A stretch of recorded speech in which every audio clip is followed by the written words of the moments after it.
mawliduhu muazzamu mubarakun muhtaramu tanzimuhu yanxatimu ala zawi taqaddumi aw bayit la woo xam mi ngi ci jazbul qulub di ubbi li aju ci gàmmu lay ubbi di wax li ci nekk ci ay ngëneel ak i barke ak dundal ko ni mu amee solo. mu ne kon dikkug jamono yonent bi sallallahu alayhi wa sallam ak ñëwam jamono lu ñu màggal la. bu ñu waxee lu ñu màggal la nag kon mooy ne yàlla ci bopp moo ko màggal, yàllaa ko def muy lu màgg. ndax yonent bi sallallahu alayhi wa sallam moom la yàlla def mu nekk ngeen ji mbindeef ñi bind ñëpp moo ci gën. moom la yàlla njëkk a bind, moom la mujjee yónni, defal na ko ci ay jagle ak i ngëneel loo xam ne benn yonent amu ko, rawatina beneen mbindeef. màggal googu mu ko màgg nga xam naka jekk dafa màggoon, ñu xamoon màggaayam ci malawul ala ba mu dikkagul jamono ñëpp ña nekkoon ci malawul ala ñëpp xamoon ak màggam te ñëwagul jamono. kon yàlla moo ko màggal ñëw gi mu ñëw jamono nag kon ñëw gu màgg la, ndaxte màggal gi ko suñu borom màggal ak bind gi mu ko bind la tax mooy bëgg koo yónni, nam koo yónni, def ko mu nekk ki gën ci ñi muy yónni, gën caa màgg. kon kooku ak dikkam jamono, te ci jamono ak barab bi ne ci kaw suuf ci la ko yàlla yónni mu war a ñëw kon ngir loolu taxoon yàlla bind ko te màggale ko noonu. kon ñëw googu day màgg lool. moo tax kon ak dikkam jamono lu yàlla màggal la. lu yàlla màggal nag ñi baax ñëpp dañ ko daal di màggal. ay malaakam dañ ko daal di màggal, yonent yi màggal ko, ñuy solo màggal ko, nit ñu baax ñëpp, borom xam-xam yeeg nit ñu baax ñëpp ak ñëpp dañuy daal di màggal lépp lu yàlla màggal. ndax wa man yu'azzim hurumatillahi fa huwa khayrun lahu inda rabbih. kon dikku jamono yonent bi, jamono ji yonent bi ñëw ci muy guddik fukk ak ñaar ci weeru gàmmu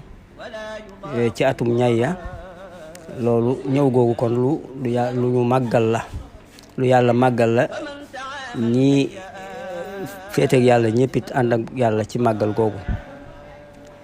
kon lu ñu barkeel la, loo xam ne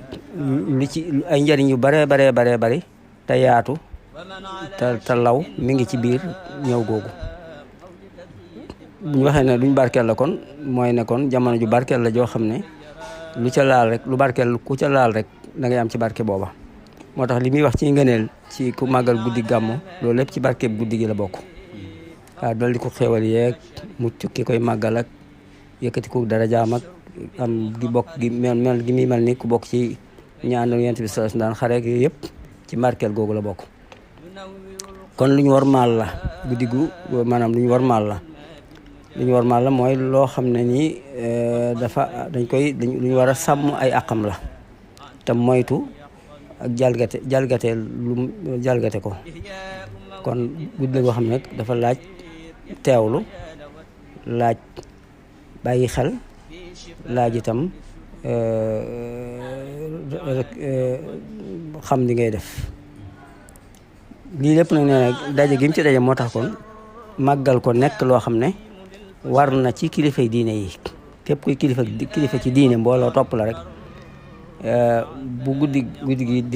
guddi gi dellusiwaatee ci at mu nekk fekk la fi yow mii kilifa gi war ngaa jiite mbooloo ma nga àndal ngeen bokk ko màggal.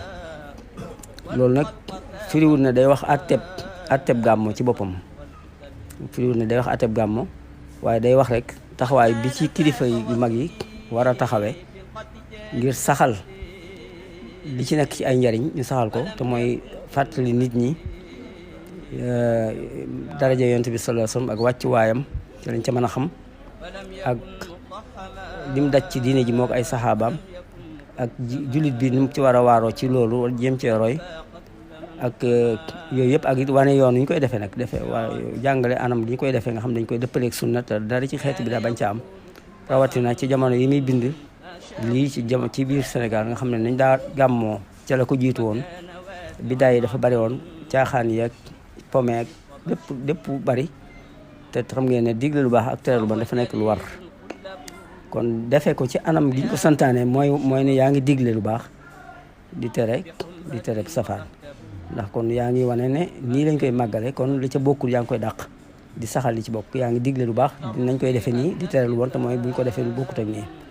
kon loolu te wane aw yoon dafa war ci kilifay diine yi ci waxtu wu nekk moo tax mu ne kon màggal ko dafa war ci kilifay diine yi ñu di ko def bu ko defee ànd kook seeni mbooloo